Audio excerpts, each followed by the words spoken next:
So it's a very simple pattern. It's just the blue bead and size 10 3x long hook, whether you use 200R or Daiichi 1260, your choice. If you want a little bit longer fly, then the 200R is 3x long, where the 1260 is only 2x.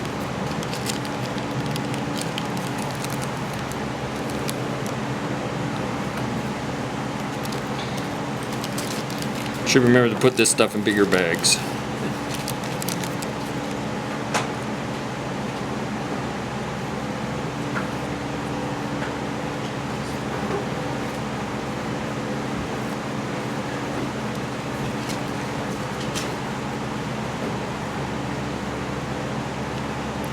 So basically, the way I prepared the maroon leech material, you could do the same thing with black, because Arizona semi-seal does a black and red.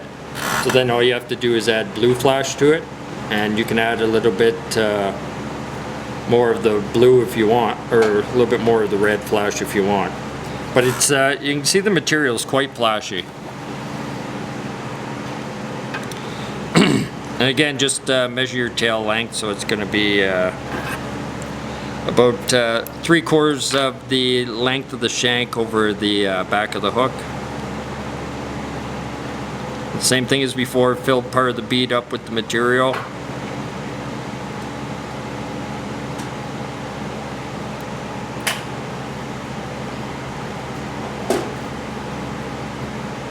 And you can wrap back and stop right over top of the barb. Then again, a couple wraps under the tail to hold it up. Dubbing loop. And the way I make dubbing loops is it's very easy. It's just a matter of going over the shank, coming back around, and then just flipping it over the back of the thread. And it locks it in.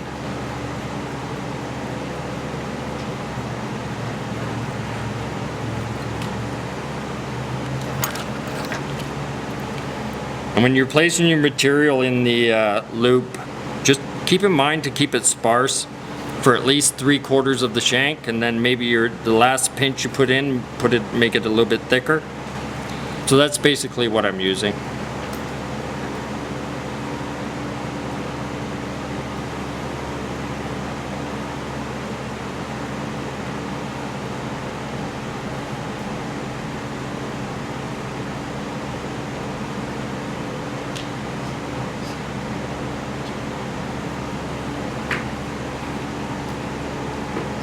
And 5 or 6 pinches should get you up to the or up to the bead.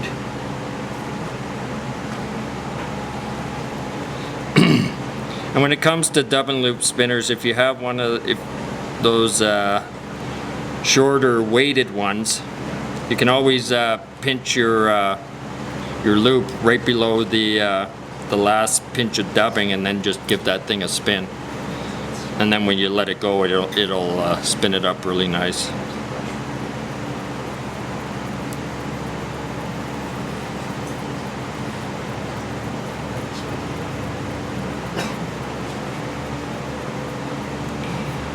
And again, I use the Velcro side of the toothbrush to pull out all the trapped hairs.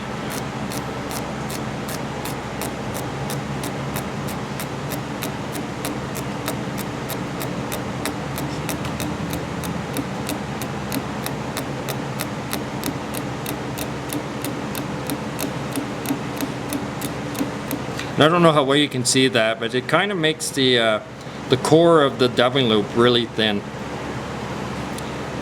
And when you pull out all those trapped hairs, it just helps it to flow a lot better in the water.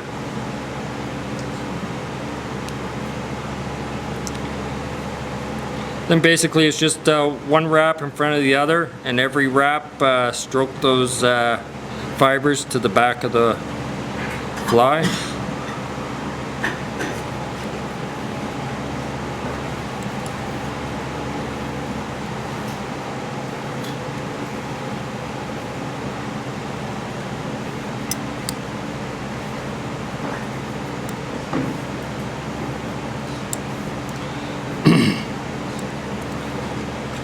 So you can see how thin I've dubbed that. Now you can go a bit heavier.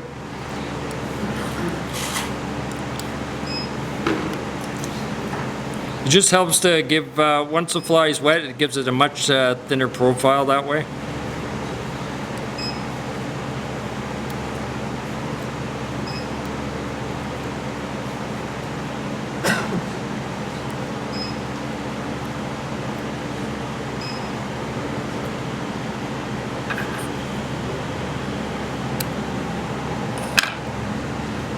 And it's just a matter of whip finishing it. With this UTC 70, before I whip finish it, I like to give it a spin just to tighten it up a bit so it's not laying so flat. Then you can usually hide that either inside the bead or just behind the bead.